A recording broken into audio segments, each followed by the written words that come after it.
After the interview, I messaged my mom and she said, "How did the interview go?" And I said, "What other schools am I going to apply to?" Hello everyone, my name is Esther and I am a recent graduate of Harvard College. I really love Harvard and I'm really glad I got to come here. As you're thinking of maybe applying, you may be thinking, what are some things I might want to know? When I was in high school, I was homeschooled, I was traveling around a lot, and so the application process was actually quite challenging for me. And so there are a lot of things I did not know back then that I wish I had known. And so I want to share all of those things with you today. Tip number 1. Letters of recommendation are from mentors, not necessarily teachers. They can come from teachers. They can come from someone who taught you any class in school. But for some people, maybe that might be a little bit more difficult. Maybe they didn't have a teacher if they're coming from a homeschool background. Maybe they don't have necessarily a personal relationship with a teacher. And so in that case, you can ask a coach, a music teacher, maybe someone who helped supervise your volunteering efforts. Any sort of mentor figure like that in your life would be perfect for your letter of recommendation. One of my letters of recommendation came from a math teacher I had.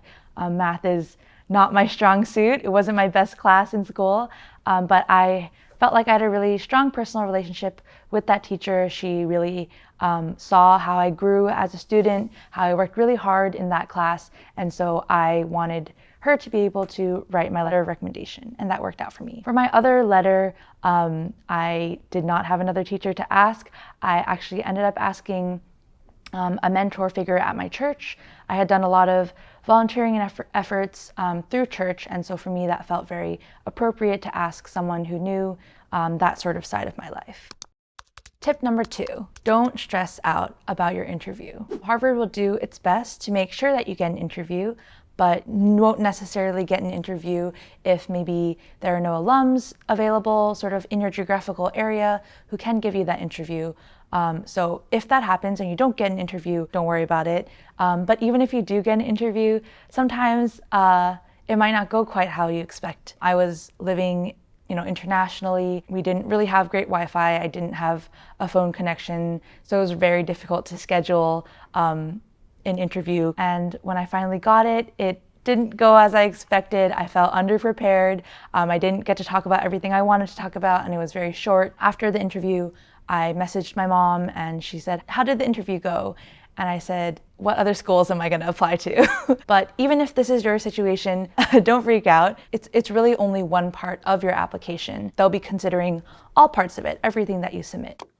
Tip number 3, extracurriculars can mean many things. Extracurriculars are probably more loosely defined than you might think. I went to a very, very small school for a little bit, and that meant we didn't have many, athletic or extracurricular opportunities, but I really wanted to be in a chamber group and we didn't have one, so I started one. And then when I was living, abroad internationally, again, I didn't have access to sports teams or art clubs or whatever, but I was spending a lot of my free time volunteering with an NGO, teaching a lot of English. I was teaching math to people in the community around me, and so that for me counted as extracurriculars. Other examples include maybe working at a family business, having a job, maybe you volunteer at a community center, or you take care of your grandmother. These all count as extracurriculars. Those are the 3 tips. I hope they were helpful to you. Feel free to check out the admissions website.